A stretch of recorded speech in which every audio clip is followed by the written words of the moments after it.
नमस्कार, स्वागत है आपका सागर कोचिंग सेंटर भगवानपुर में। मैं हूं श्रवण कुमार सागर। आज की इस वीडियो में आपको बताने वाले हैं बिहार एनएमएस एग्जाम 11 मार्च 2026 के लिए ओएमआर शीट आप कैसे भरेंगे, साथ ही एग्ज़ाम देने क्या क्या लेकर के जाएंगे और एडमिट कार्ड कैसे डाउनलोड करेंगे। तो चलिए इस वीडियो को शुरू करते हैं।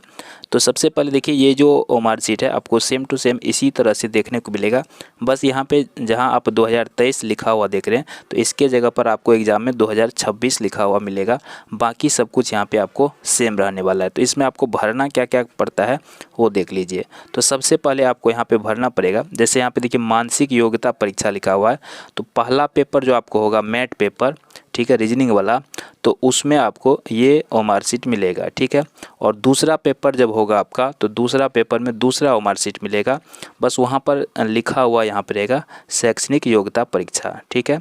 यहाँ पे पहला पेपर में लिखा रहेगा मानसिक योग्यता परीक्षा, दूसरा में लिखा रहेगा शैक्षणिक योग्यता परीक्षा। तो इस तरह से दो ओएमआर शीट मिलेगा। तो एक एग्ज़ाम में 90 मिनट का समय मिलता है, तो फिर दूसरा जो है बीच में 1 घंटा का गैप रहता है, फिर उसके बाद दूसरा परीक्षा होता है। तो पहला में जैसे ये ओएमआर शीट मिला तो आपको जो है इसको भरना है। क्या क्या भरना है हम आगे बताएंगे। सबसे पहले हम बात कर लेते हैं एडमिट कार्ड के बारे में कि एडमिट कार्ड अब कब आएगा, इसको कैसे डाउनलोड करना है और परीक्षा देने क्या क्या लेकर के आपको जाना है। तो एडमिट कार्ड की बात करते हैं तो 8 मार्च को आपका एडमिट कार्ड आएगा, ठीक है।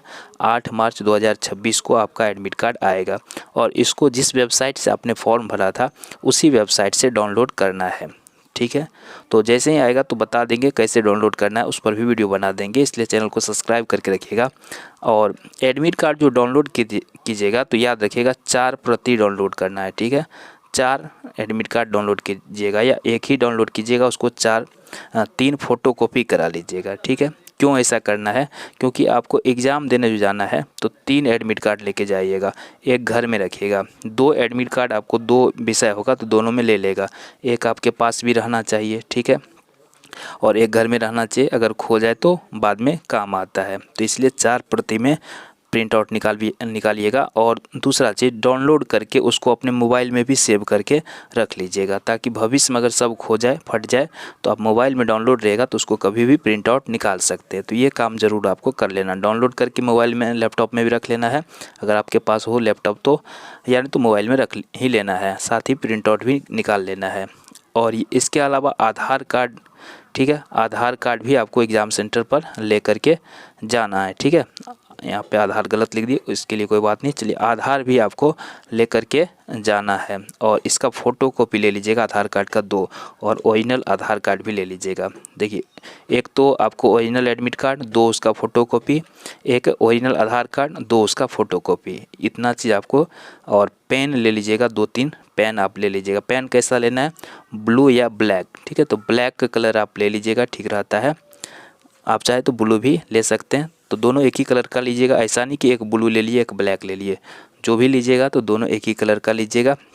और पेन वही होता है जिससे आप क्लास में भी लिखते हैं, वही पेन लेके जाना है, ठीक है। तो ये हो गया आपका। जो पैड होता है परीक्षा देने वाला, जो कोड होता है जिस पे रख के लिखते हैं, वो सब ले जाने की ज़रूरत नहीं है, ठीक है, क्योंकि क्वेश्चन ही काफ़ी पेज का होता है, तो उस पर आप आराम से लिख सकते हैं। तो इसलिए पैड और ले जाने की इजाज़त भी आपको एग्ज़ाम में नहीं मिलता है। तो और कुछ बच्चे ये भी पूछते रहते हैं कि स्कूल ड्रेस पहन के जाना है कि नहीं, तो स्कूल ड्रेस पहनना अनिवार्य नहीं है, ठीक है। तो आप जो भी ड्रेस पहनना चाहे पहन के जा सकते हैं, स्टूडेंट की तरह आप लगना चाहिए, ठीक है ना। और यहाँ पे ड्रेस की लेकिन कोई पाबंदी नहीं होती है। तो यही सब कुछ है जो आपको एग्ज़ाम सेंटर पर लेकर के जाना है। तो अब बात करते हैं एडमिट कार्ड का, बता दिए, ड्रेस के बारे में क्या क्या लेके जाना है वो बता दिए। चलिए अब देखते हैं ओएमआर शीट आपको कैसे भरना है। तो इसमें देखिए, पहला जो भरने के लिए रहेगा यहाँ पे अनुक्रमांक यानी रोल नंबर। तो रोल नंबर कैसे भरना है, यहाँ पे देखिए आपको 12 जो है डिब्बा दिखाई दे रहा है, तो आपका रोल नंबर जो होगा 12 अंक का होगा। और इसमें इसी तरह से जो है पहले रहेगा स्कीम कोड, ठीक है, सेंटर स्टेट कोड, तो ईयर, इसी तरह से आपको डिस्ट्रिक्ट कोड, सेंटर कोड और सीरियल नंबर। तो ये सब चीज़ आपके एडमिट कार्ड पे लिखा होगा रोल नंबर।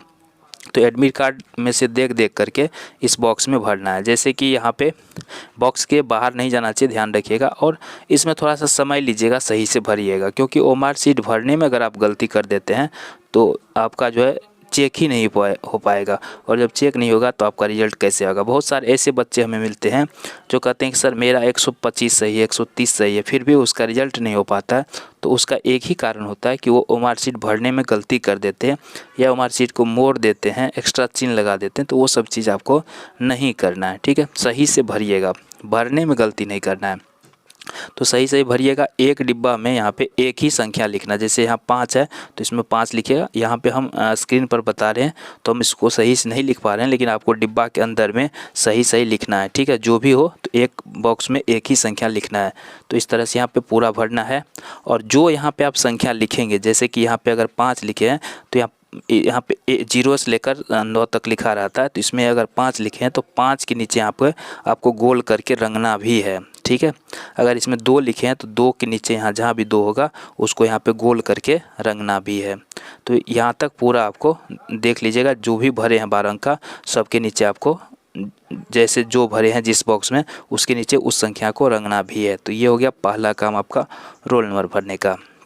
दूसरा यहाँ पे है प्रश्न पुस्तिका संख्या, ठीक है। क्वेश्चन बुकलेट नंबर, ये कहाँ मिलेगा आपको?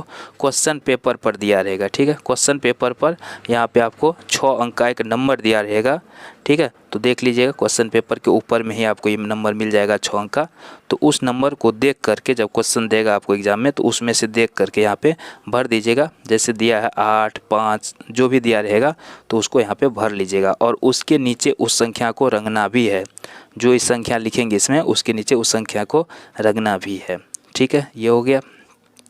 इसके बाद आपको भरने के लिए रहेगा परीक्षार्थी का हस्ताक्षर, ठीक है। आपको यहाँ पे अपना सिग्नेचर करना है, जैसे आप फॉर्म भरते समय किए होंगे उसी प्रकार से यहाँ पे कर दीजिएगा। अगर इंग्लिश में किए थे तो इंग्लिश में कर दीजिएगा, हिंदी में किए थे एडमिट कार्ड में तो हिंदी में कर दीजिएगा, ठीक है।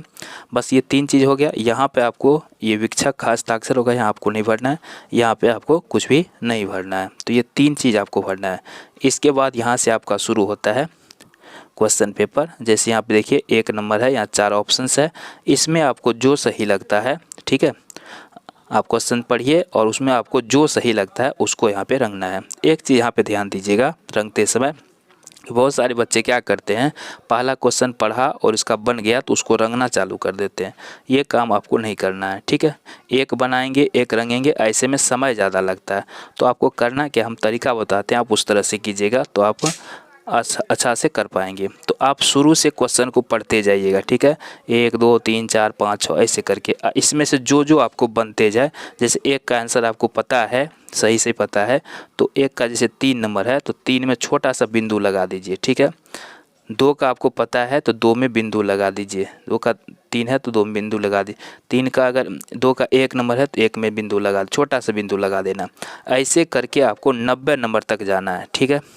तो 90 नंबर तक में जो आपको आसान लगता है, तो जैसे 90 तक में आपको 30-40 क्वेश्चन तो ऐसे होंगे जो आपको आराम से देख कर कहीं आंसर पता चल गया होगा। तो ऐसे क्वेश्चन में आपने चिन्ह लगा लिया। अब क्या कीजिए, जैसे ही 30-40 क्वेश्चन हो गया है, चिन्ह लगा लिए हैं, तो अब उसको आराम से स्थिर से जो गोल करके पूरा गोल करके रंग लीजिएगा, ठीक है। आराम से गोल करके पूरा गोल करके रंगना है। यहाँ स्क्रीन पर हम नहीं रंग पाएंगे, लेकिन आपको प्रैक्टिस करनी है गोल करके रंगने की। तो जैसे मान लीजिए 40 या मान लेते हैं 30 प्रश्न ऐसे था 90 में से, जिसको आपने चिन्ह लगा लिए, जो आसानी से आपको बन गया उसको रंग लिए। तो 30 प्रश्न तो आपका हो गया। अब नेक्स्ट प्रश्न जो बच गया आपको 60 प्रश्न, उसमें देखिए आप उसको रफ कीजिए। रफ करने के लिए क्वेश्चन पे ही जगह दिया रहता है, तो रफ करिए और उसका आंसर निकालते जाइए। और जो आंसर जिसका निकलते आता है तो उसमें हल्का सा चिन्ह लगाते जाइए, ठीक है। चिन्ह लगा लीजिए। अब जैसे ही फिर 20-25 प्रश्न आप बना लेते हैं, चिन्ह लगा लेते हैं, तो फिर उसको आराम से रंग लीजिए पहले, ठीक है। 20-25 प्रश्न हल करने के बाद रंग लीजिए। अब आपके पास 50 क्वेश्चन से ज़्यादा का हल आपने कर लिया है और बना भी लिया है। अब बाकी जो 30-35 क्वेश्चन है, तो उसमें से आप प्रयास कीजिए, समय बचा हुआ है तो प्रयास कीजिए, उसमें से आप 15-20 क्वेश्चन तो बना सकते हैं। जितना भी आप बना सकते हैं उसको बना करके और लास्ट में जैसे बनाते जाइए, रंगते जाइए, है ना, क्योंकि लास्ट में आपको समय नहीं मिलेगा रंगने के लिए, तो लास्ट में जो भी बनते जाता है उसको आप रंगते जाइए। ठीक है, तो इस तरह से करते करते आपको 10-15 क्वेश्चंस ऐसे बच जाएंगे जो आपको बिल्कुल भी नहीं आता होगा। ठीक है, तो ऐसे क्वेश्चंस को भी छोड़ना नहीं है, उसमें भी बी सी करके किसी न किसी में आपको जो लगता है कि ये हो सकता है इसका, तो उसमें रंग देना है। ठीक है, अनुमान के आधार पर उसमें भी रंग देना है, क्योंकि इसमें नेगेटिव मार्किंग नहीं होता। कोई प्रश्न अगर आप गलत भी कर देते हैं तो नंबर आपका कटेगा नहीं। ठीक है, अगर अनुमान भी लगा दिए, अगर मान लीजिए 10 प्रश्न में हम जो है अंदाज़ा लगा के ही बना दिए हैं, तो उसमें से 2-3 भी अगर सही हो गया तो 2-3 नंबर तो आ जाएगा। तो इसलिए टोटल 90 में 90 आपको बनाना है, तो इस सब चीज़ का ध्यान रखिएगा। ठीक है, तो जो भी आपको दिक्कत बुझाए आप कमेंट में पूछ सकते हैं। इस वीडियो में इतना ही, मिलते हैं एक नए वीडियो के साथ। जय हिंद, धन्यवाद।